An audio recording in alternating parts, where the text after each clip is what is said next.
Hey guys, what's going on? So, I wanted to make a video, and I've been wanting to make this video for quite a while, and I figured, today I just got done doing a princess shoot, so why not? And the video that I've been wanting to make is a frequently asked questions video, where I answer questions that I have been asked the most about what I do.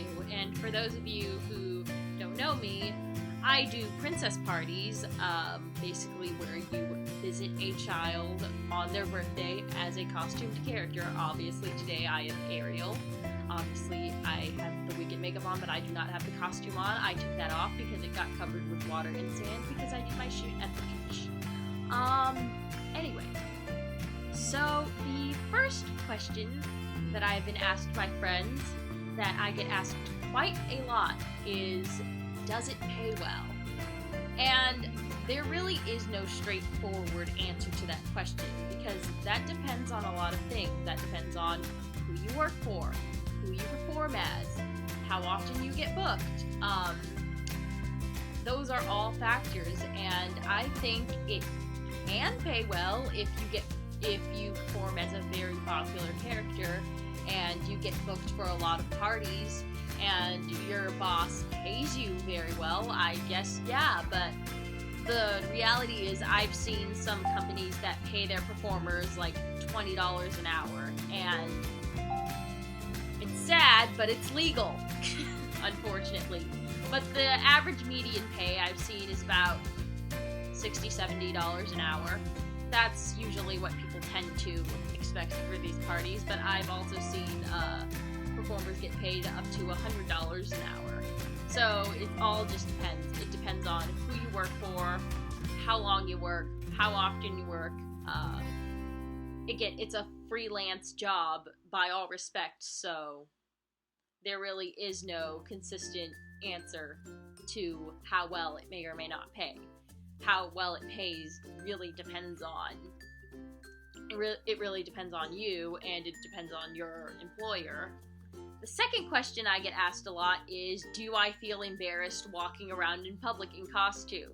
And the answer is an emphatic no. I do not. And if you feel embarrassed to be seen in public in costume, then this is not the right line of work for you. And this is really not something that you should look into doing if you don't want to be seen in costume. If you're going to hide, or you're going to immediately get in your car, or what have you. Because if you can't be confident to be seen in costume by strangers, then what are you even doing? Why are you even in this industry? And that's another thing. I've seen people complain, like, about, in this industry specifically, I've seen people complain because a performer will, without changing out of costume, go and eat, or go get Starbucks, or run errands. And I'm like, barring the fact that these are fictional characters, you do realize that they're people, right? And people do people things, and human beings eat. So that's just that is my biggest pet peeve about some more elitist people in this industry. They complain about people eating, and it's like, humans eat! I mean, technically Ariel is a mermaid, but I guess that's neither here nor there. The third question I get asked a lot is, do the children behave well, or do they act up? And really, that's more of a case-by-case basis. I've been very fortunate to where the majority of time, the kids have been very well behaved, and they have been just enamored, and they've been beside themselves with, oh my gosh, you're real. But I have had a couple of bad apples who will try to take apart my appearance, say, you're not real, you're this, that, and the third. And when I see that, it's just like, okay, you're not cool for trying to ruin it for everybody else.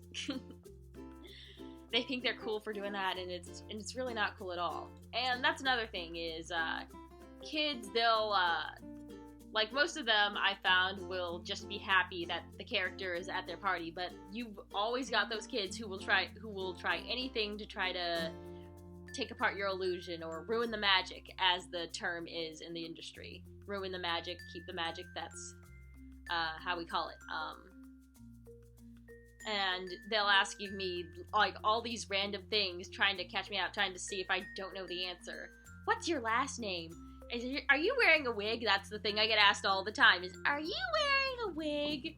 And, you know, the best way to mitigate this is to make sure your wig is on very securely, and always wear a wig. I know that that hearing that question is going to make people think that not wearing a wig would be the best thing, and that wearing natural hair.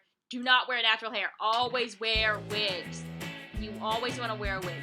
You always want to wear a wig, because a wig always looks better. It always looks cleaner. It always looks much nicer than your natural hair. Just trust me. I used to do Belle with natural hair, and I did not look good at all. I looked like trash. The only characters I think you could get away with doing with your natural hair are probably characters, like live-action characters, like Princess Leia. I don't wear a wig for Leia. I wear my hair with Connect-A-Lot extensions. But because that's how Carrie Fisher did it for Star Wars. But usually, more often than not, I will wear wigs. I try to, like, that's always the default answer. The default answer is, if you don't think you have to wear a wig, you have to wear a wig. When in doubt, wear a wig. Trust me. One of the other things that I feel does not get talked about enough in the industry is the amount of rampant bullying between other performers. People who work in this industry, it's kind of got a little bit of a catty high school mentality, and I dove in head first, not knowing about it, and got chewed up and spit out, and not really something I like to talk about, but it was contributed to my CPTSD, and I mean, some of these girls will make your life a living hell. That's just something you have to work. You might think that, you know, working in the princess industry, all of these girls would just be holding hands from kumbaya, be like absolute princesses, and that could not be further from the truth.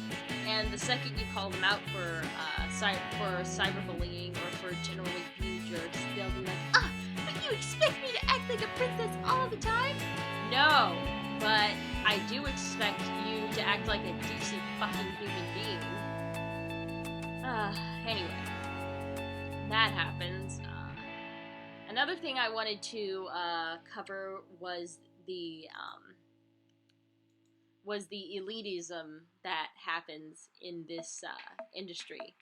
And I know that kind of falls under bullying, but I've seen people, like, rave about how you need the best costumes, the best makeup, the best wigs, and it's like, guys, not everybody has that kind of money or makes that kind of money to justify that expense.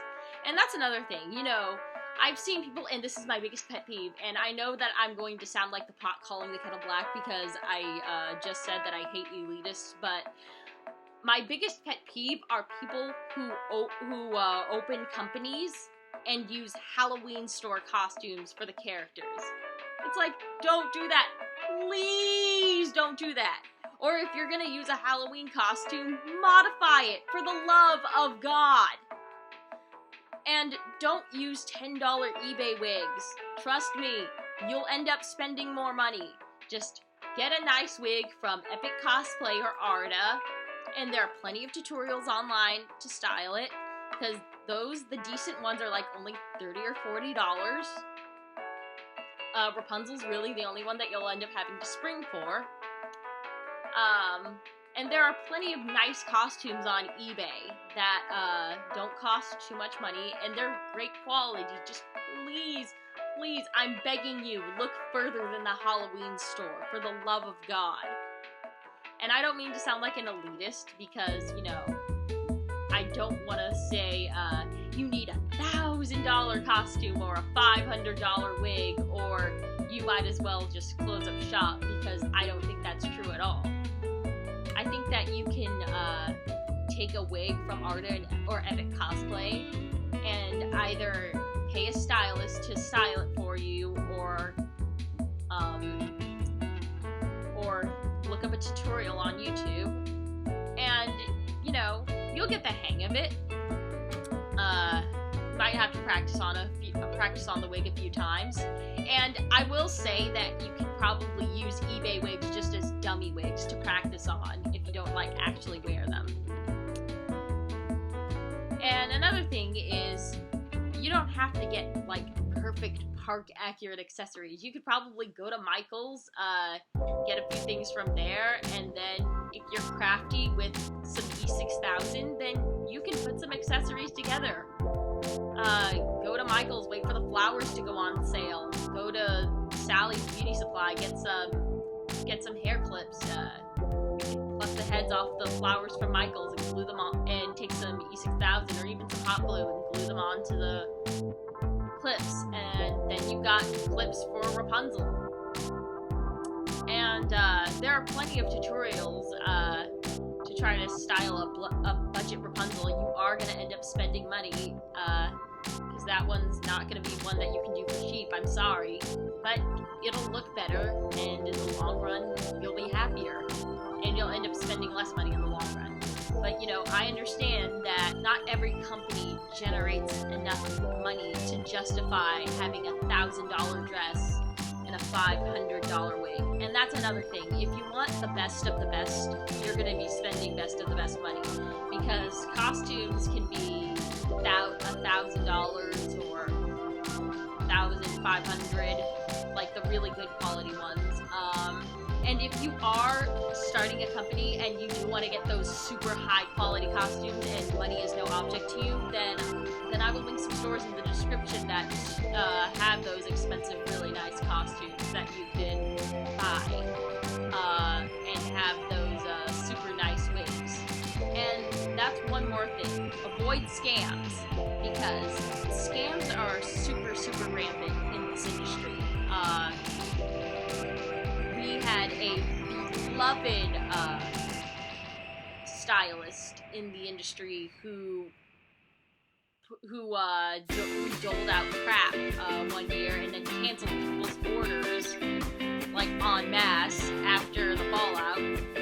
And you know, a lot of people got screwed over. I got screwed over by it, and it was pretty sad actually. And the same thing sometimes happens with costumes. You know, you take these people who take commissions and they've done super high quality work in the past, and they'll just take your money and then never give you anything. And I'd say the best way to mitigate that is to join buyer beware groups, and to listen to people who report others. And again, I will link some people in the description that I found to be reputable. You know, that helps. And I'll also link, you know, budget people too, so you can get accessories and wigs and costumes and what have you from them. They won't look as good, but they'll be something that you can work with. That will look passable and that will get bookings. And that's another thing. If you're wearing a Halloween store costume and a Halloween store wig, the likelihood that you're going to get booked is a lot less.